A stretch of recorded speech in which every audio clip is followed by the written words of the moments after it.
आज की पहली और बड़ी खबर की बात करें तो कोरोना के बढ़ते खतरों ने झारखंड में बढ़वा दिया मिनी लॉकडाउन। कोरोना की तीसरी लहर का खतरा अभी कम नहीं हुआ है, अभी तो शुरुआत है। कोरोना संक्रमण के केसों में जिस तरह से उछाल आ रहा है वह चिंता की बात है। इसके मद्देनजर झारखंड सरकार ने राज्य में पहले से लागू पाबंदियां 31 जनवरी तक बढ़ा दी है। यह पाबंदियां धनबाद, बोकारो, गिरिडीह, जामताड़ा, देवघर, दुमका, गोड्डा, पाकुड़, साहिबगंज समेत पूरे झारखंड में लागू रहेगी।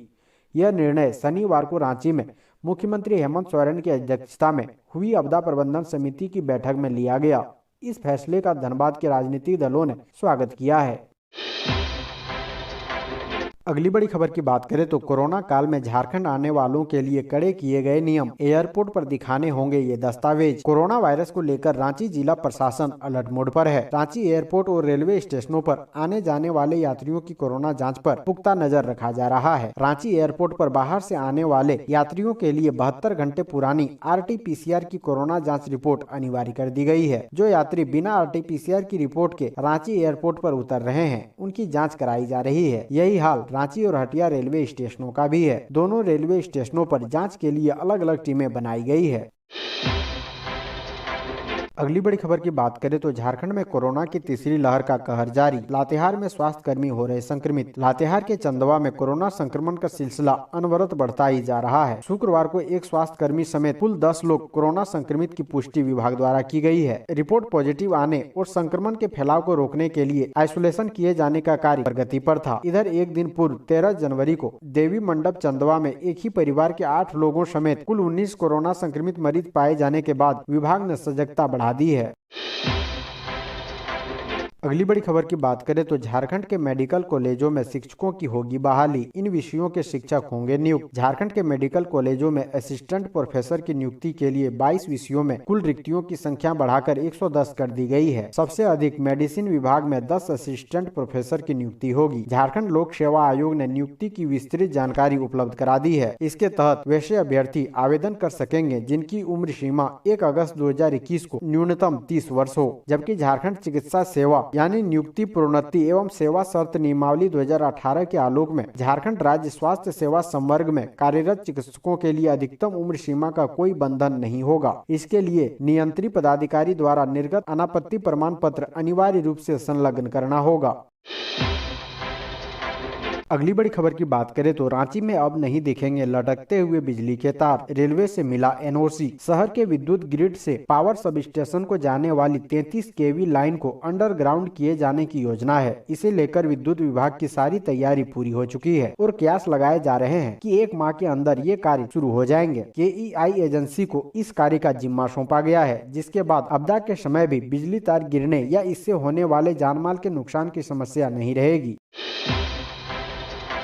अगली बड़ी खबर की बात करें तो ई श्रम कार्ड के नाम पर जमकर हो रही धांधली। PM की योजना पर लगा रहे पलीता। हजारीबाग के विभिन्न प्रखंडों में 50 CSC सेंटर संचालित हैं, जहां इन दिनों ई श्रम कार्ड बनवाने को लेकर ग्रामीणों की भीड़ लगातार उमड़ रही है। CSC संचालकों को एक रजिस्ट्रेशन के बदले सरकार द्वारा उनके खाते में 16 से 20 रुपए मिलता है। इसके बावजूद कई CSC संचालक ग्रामीणों से रजिस्ट्रेशन, लेमिनेशन और प्रिंट आउट आदि के नाम पर लाभुकों से 40 से 50 रुपए वसूल रहे हैं, जिसके चलते कई गरीब मजदूर किसान पैसे के अभाव में ई श्रम कार्ड बनवाने से वंचित हो रहे हैं, जिसे देखने और समझने वाला कोई नहीं है। अगली बड़ी खबर की बात करें तो 100 दिन का काम पाने वाले मनरेगा मजदूरों की संख्या महज 2.4%। झारखंड में मनरेगा योजना पूरी तरह सफल नहीं हो पाई है। हाल ही में जारी हुए आंकड़े बताते हैं कि राज्य में मनरेगा फैल रहा है। इन आंकड़ों के मुताबिक चालू वित्त वर्ष में मनरेगा के तहत 100 दिन का काम करने वाले मजदूरों की संख्या महज 2.4% है। अगर झारखंड में कुल जॉब कार्डधारी के आंकड़े पर गौर करे तो ये 45,80,200 निवासी का है। मनरेगा के तहत सरकार ने सभी जॉब कार्डधारी को 100 दिन का काम मुहैया कराने का लक्ष्य रखा है। अब ऐसे में 1 अप्रैल 2021 से 14 जनवरी 2022 तक की बात करें तो मनरेगा के तहत काम पाने वालों की संख्या 54,041 है। अगली बड़ी खबर की बात करें तो घर में स्मार्टफोन नहीं होने वाले विद्यार्थियों के लिए शिक्षा विभाग ने बनाई यह योजना।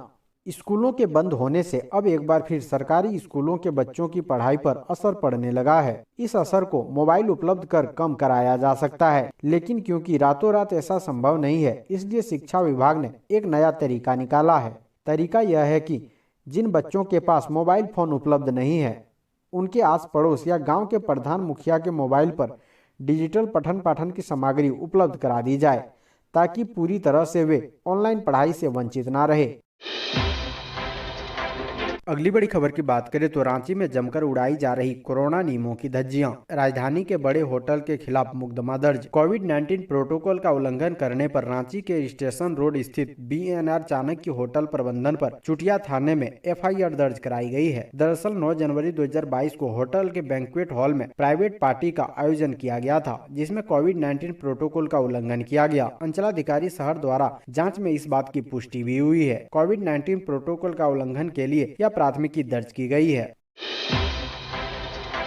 अगली बड़ी खबर की बात करें तो झारखंड के जमशेदपुर में तंत्र विद्या में सिद्धि के लिए चढ़ा दी युवक की बलि, जादू टोना के सामान बरामद। झारखंड के पूर्वी सिंहभूम जिले के गोविंदपुर थाना अंतर्गत खेरबानी में शुक्रवार की सुबह युवक का शव झाड़ी से बरामद किया गया। मृतक के सिर पर चोट के निशान पाए गए हैं। शव के आसपास शराब की बोतल के अलावा तंत्र मंत्र की सामग्री मिली है। सूचना मिलने पर पहुंची पुलिस ने घटना स्थल पर बिखरी साधन सामग्री जब्त कर ली है। ऐसी आशंका जाहिर की जा रही है कि तंत्र सिद्धि के लिए बलि चढ़ाई गई है। अभी तक मृतक का शिनाख्त नहीं हो सकी है। इस मामले में पुलिस ने अज्ञात के खिलाफ हत्या की प्राथमिकी दर्ज की है। पुलिस मामले की जांच में जुटी हुई है। अगली बड़ी खबर की बात करें तो देवघर में कोरोना संक्रमण की रफ्तार हुई कम। कोरोना संक्रमण के बढ़ते मामलों में 2 दिनों से गिरावट दर्ज की जा रही है, लेकिन अभी भी प्रतिदिन 100 से अधिक संक्रमित मरीज मिल रहे हैं। शुक्रवार देर शाम को जिले में 125 नए कोरोना संक्रमित मरीज मिले हैं, जबकि एक्टिव केस की संख्या 946 है। इस बीच 173 संक्रमित मरीज स्वस्थ होकर अपने घर लौट चुके हैं। जिला प्रशासन की ओर से जारी आंकड़े के अनुसार देवघर शहरी क्षेत्र में सबसे अधिक 85, जसीडीह में 20, मोहनपुर में 0, देवीपुर में 1, मधुपुर में 2, सारठ में 4, कोरो में 3, सारवा में 2 तथा पालोजोरी में 8 नए कोरोना संक्रमित मरीज मिले हैं। इससे पूर्व गुरुवार को जिले में 120 नए संक्रमित मरीज मिले थे और एक्टिव केसों की संख्या 994 थी, जबकि 132 मरीज स्वस्थ हुए थे।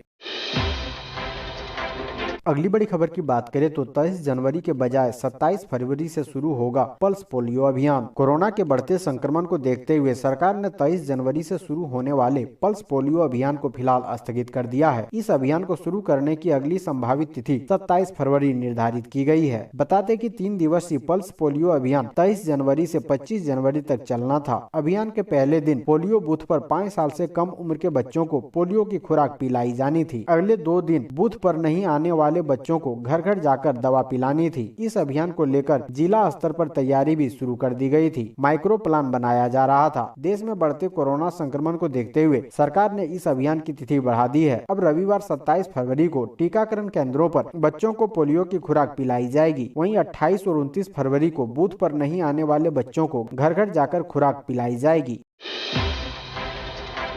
अगली बड़ी खबर की बात करें तो पेट्रोल पर सरकार देगी 25 रुपए प्रति लीटर की छूट। सिर्फ इन लोगों को मिलेगा फायदा। झारखंड के मुख्यमंत्री हेमंत सोरेन ने शुक्रवार को एक उच्च स्तरीय समीक्षा बैठक में अधिकारियों को निर्देश दिया कि 26 जनवरी से गरीबों को पेट्रोल की खरीद पर 25 रुपए प्रति लीटर की सब्सिडी देने के लिए संबंधित विभाग आपसी समन्वय से एक तंत्र विकसित करें। मुख्यमंत्री कार्यालय द्वारा जारी विज्ञप्ति के अनुसार सोरेन ने पदाधिकारियों से कहा है कि पेट्रोल की कीमत बढ़ने का सबसे ज्यादा असर गरीब, मजदूर, किसान और मध्य वर्ग के परिवारों पर हुआ है। सरकार का प्रयास है कि झारखंड में गरीब, मजदूर, किसान और मध्य वर्ग के लोगों को पेट्रोल की बढ़ती महंगाई से राहत दी जाए। मुख्यमंत्री ने 26 जनवरी से राज्य में राशन कार्डधारी 2 पहिया मालिकों को पेट्रोल की खरीद पर प्रति लीटर 25 रुपए की छूट देने की योजना को अमली जामा पहनाने की दिशा में हो रहे काम की समीक्षा की है। अगली बड़ी खबर की बात करें तो कोरोना की वजह से सामान्य मरीजों की बड़ी परेशानी। रिम्स में व्यवस्था चरमराई। झारखंड की लाइफ लाइन कहे जाने वाले रिम्स में मरीजों के होने वाले ऑपरेशन का 100% कम हो गया है। कई विभागों में तो कोरोना के डर से ऑपरेशन फिलहाल बंद कर दिए गए हैं। साथ ही कई भर्ती मरीजों को अभी भी ऑपरेशन की अगली तिथि में तिथि दी जा रही है। इस वजह से ऐसे मरीजों की पेंडिंग लिस्ट भी लंबी होती जा रही है। दूसरी ओर ऑपरेशन के लिए भर्ती मरीजों में 30% मरीज कोरोना पॉजिटिव हो चुके हैं, जिनका ऑपरेशन तो नहीं लेकिन कोरोना का इलाज शुरू हो गया है। पेंडिंग की वजह से कई लोग निजी अस्पतालों का रुख कर रहे हैं। वहीं जो असमर्थ है वो अपनी बारी का इंतजार कर रहे हैं। अगली बड़ी खबर की बात करें तो कोरोना के बढ़ते खतरे को देखते हुए आपदा विभाग का बड़ा फैसला। कोरोना के बढ़ते संक्रमण के बाद आपदा विभाग ने पिछले दिनों गाइडलाइन जारी कर बायोमेट्रिक यानी अंगूठे के निशान का प्रयोग बंद करने का निर्देश दिया है, जिसमें बायोमेट्रिक से उपस्थिति तुरंत बंद करने को कहा गया है, जिसके बाद सरकारी कार्यालय में बायोमेट्रिक बंद कर दिया गया। लेकिन दूसरी ओर जितने भी जन वितरण प्रणाली की दुकानें हैं वहाँ पर अभी भी बायोमेट्रिक से ही राशन दिया जा रहा है, जिसके बाद यह सवाल उठ रहा है कि आखिर बायोमेट्रिक सिर्फ सरकारी कार्यालय में ही बंद करने का निर्देश है या बायोमेट्रिक से संक्रमण फैलने को लेकर इसे बंद करने का निर्देश दिया गया था। जन वितरण प्रणाली की दुकानों में बिना बायोमेट्रिक सत्यापन किए राशन नहीं दिया जाता है, जबकि इससे पीडीएस सिस्टम से राज्य के 56 लाख परिवार जुड़े हैं, जिन्हें इस वजह से संक्रमण होने का खतरा हो सकता है। अगली बड़ी खबर की बात करें तो झारखंड में 31 जनवरी 2022 तक लॉकडाउन की वर्तमान व्यवस्था लागू रहेगी। जाने क्या क्या लगाई गई है पाबंदियां। झारखंड सरकार ने राज्य में पहले से लागू पाबंदियां 31 जनवरी तक बढ़ा दी है। यह निर्णय शनिवार को रांची में मुख्यमंत्री हेमंत सोरेन की अध्यक्षता में हुई आपदा प्रबंधन समिति की बैठक में लिया गया। स्कूल, कॉलेज समेत अन्य शिक्षण संस्थान अगले आदेश तक के लिए बंद रहेंगे, लेकिन इन संस्थानों में 50% क्षमता के साथ प्रशासनिक कार्य होंगे। Stadium, outdoor, indoor, park, gym, जू, स्विमिंग पूल, पर्यटन स्थल बंद रहेंगे। मॉल, रेस्टोरेंट, बैंक्वेट हॉल और सिनेमा हॉल 50% क्षमता के साथ संचालित होंगे। दुकानें रात 8 बजे तक ही खुली रहेगी। सिर्फ बार, रेस्टोरेंट और दवाई दुकान नॉर्मल टाइम तक खुले रहेंगे। सरकारी और निजी संस्थाओं में 50% क्षमता पर काम होगा। बायोमेट्रिक सिस्टम बंद होगा। हाट और बाजार सोशल डिस्टेंसिंग के साथ खुले रहेंगे। शादी और अंत्येष्टि में 100 लोग को ही शामिल होने की अनुमति है। आउटडोर आयोजन में अधिकतम 100 लोग ही शामिल हो सकेंगे। इंडोर आयोजनों में कुल क्षमता का 50% या 100 दोनों में से जो कम हो क्षमता के साथ आयोजन हो सकेंगे।